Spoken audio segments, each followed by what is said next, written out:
Assalamualaikum warahmatullahi wabarakatuh. Waalaikumsalam warahmatullahi wabarakatuh. Oke, selamat sore ibu-ibu. Sore. Oke, pripun kabare? Alhamdulillah sehat. Sehat dan bahagia atau sehat tapi kurang bahagia? Oke.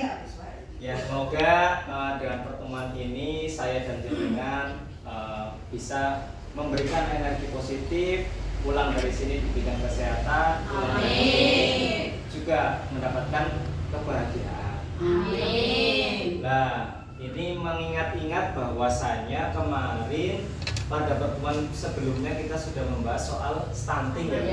Soal stunting, bagaimana dampaknya, bagaimana pencegahannya, kemudian bagaimana agar generasi kita, terutama anak dan cucu kita itu tidak terjadi lagi yang namanya stunting. Lah, kemudian untuk materi yang akan saya sampaikan pada kesempatan pada sore hari ini adalah dengan tema mendukung pemanfaatan bantuan sosial dalam pemenuhan gizi bagi anak dan ibu hamil. Oke. Nah, yang pertama dari pembahasan ini tentu nanti kita setelah pulang dari sini akan mengetahui apa itu identifikasi mengenai bantuan sosial, macam-macam bantuan sosial dan bagaimana cara memperolehnya. Kemudian yang kedua, kita akan mengetahui soal kandungan gizi terutama bagi anak-anak usia dini dan juga ibu hamil. Karena tema besar kita adalah dua hal tersebut. Yang pertama, kita akan mengetahui terlebih dahulu soal bantuan sosial. Ibu-ibu semua yang sudah kumpul di sini kan termasuk kelompok PKH gitu. Nah, bantuan sosial itu kan macam banyaknya. Selain PKH ada apa lagi, Bu? PPNT, terus bantuan rumah, terus sekolah. Oke, itu kan macam-macamnya ya, Bu.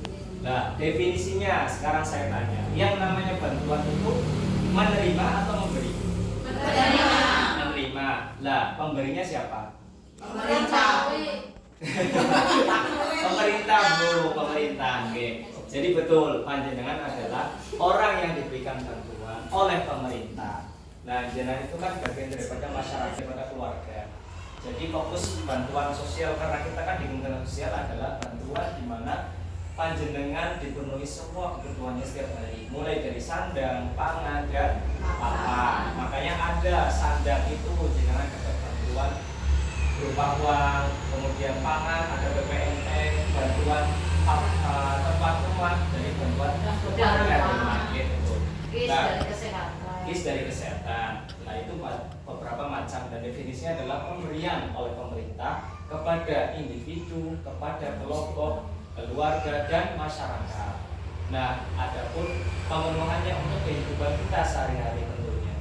Kemudian yang kedua mengenai kandungan gizi bagi anak usia dini dan ibu hamil. Di sini kan ada yang baru melahirkan ya, Bu? Iya. Oh, sesuai ya. Tapi kan daripada yang lain kan baru baru selesai melahirkan. Nah, tentunya jenengan kan mungkin dari ketika jenengan hamil sampai sekarang anak sudah memasuki usia berapa, Bu? 1 tahun gitu. Oh ya, tidak terasa sudah 1 tahun. Kemudian juga anak-anak jenengan ada yang mungkin masih kecil-kecil, di bawah 5 tahun masih ada ya? Anak jenengan ya? Ada ya? Oke. Ada yang mau masuk PAUD dan ada yang sudah PK. Nah, inti poin daripada tema kali ini adalah pemenuhan gizi bagi anak usia dini dan ibu hamil. Nah, di dalam piring yang kita suguhkan setiap hari kepada anak-anak kita, tentunya di dalam piring tersebut harus ada yang namanya 4 sehat 5 sempurna. Oke, 4 sehat 5 sempurna. Yang pertama terdiri dari apa dulu, Bu?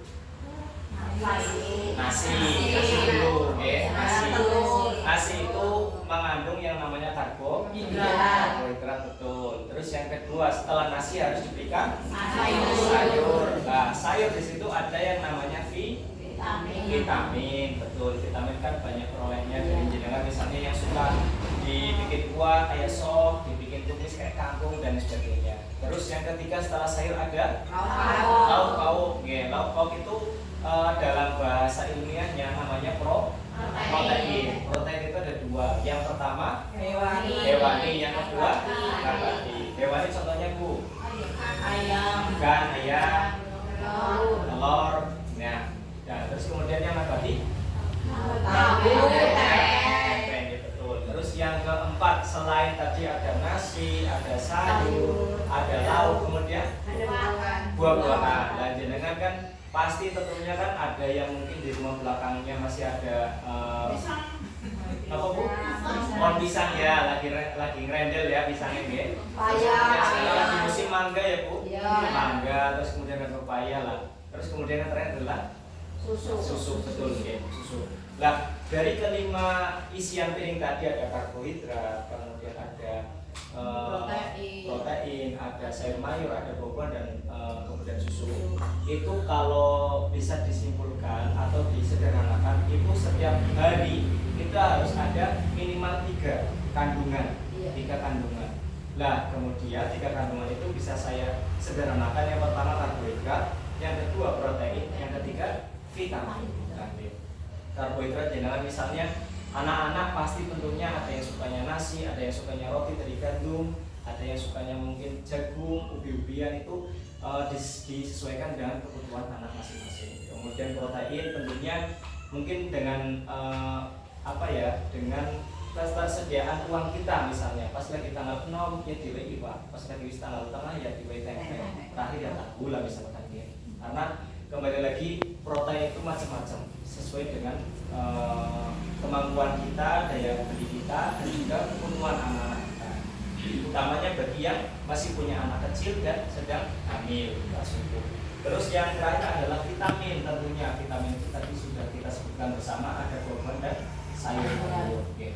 Nah, kemudian dari ketiga ini tentunya yang namanya gizi seimbang itu harus ada ketiga-tiganya, karbo ada, protein ada, vitamin juga ada. Akan tetapi masing-masing usianya, masing-masing anak-anak, ada orang tua, ada bayi, itu pasti masing-masing harus disesuaikan dengan kebutuhannya. Misalnya saya bilang, ketika contohnya jenengan makan nasi itu kalau bagi panjenengan itu kan 2 sendok atau 3 sendok ya. Iya. Biasanya berapa jenengan? Yang paling lagi sedikit-sedikitnya berapa?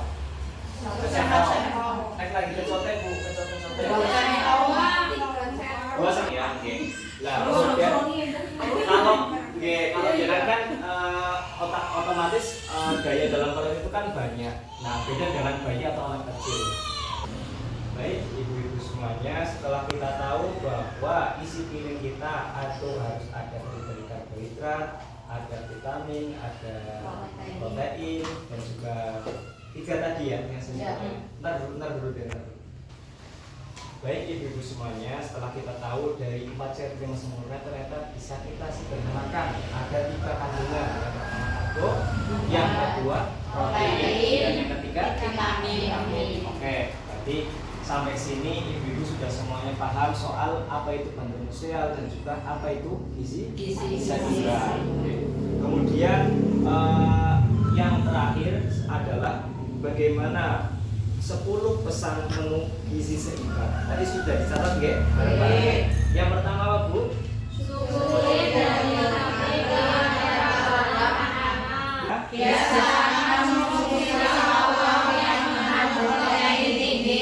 Yang kelima, yang keenam,